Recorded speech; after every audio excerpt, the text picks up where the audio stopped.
Армысыз, назарларыңызда ақша әлемі. Бұл ақшаны жақсы көретіндерге және оны әлемде қалай жасайтынын білгісі келетіндерге арналған бағдарлама. Бүгін біз армениялық драм жайында айтамыз.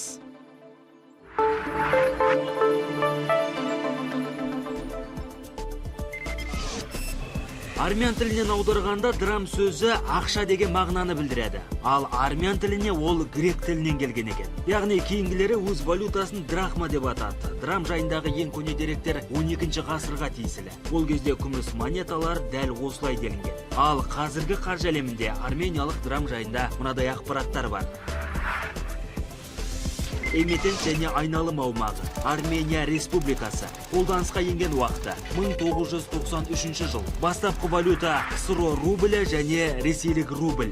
Бір драм 100 лумнан тұрады, бірақ кейінгісін айналымнан кездестіру мүмкін емес. Айналымда монеталар және банкноттар түрінде бар. Монеталар 10, 20, 50, 100, 200 және 500 драм. Банкноттар 1000, 5000, 10000, 20000, 50000 және 100000 драм.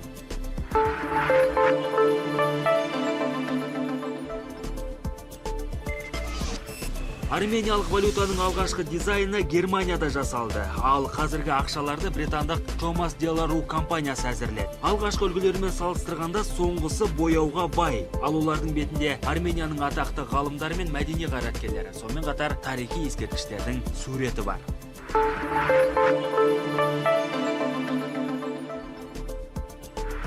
Елге кіргізілетін және елден шығарылатын шетел валюталарының көлеміне шектеу жоқ, бірақ башсыз тек 2000 ақш долларына дейін әкелуге болады. Ал ұлттық валютаны тасымалдауға керісінше тыйым салынған. Айтпақшы, қонақ үй сияқты орындарда және базарда ақш доллары мен ресей рублі қабылдана береді. Қазіргі валюта бағамы бойынша 1 теңге шамамен 1,5 армениялық драмға тең.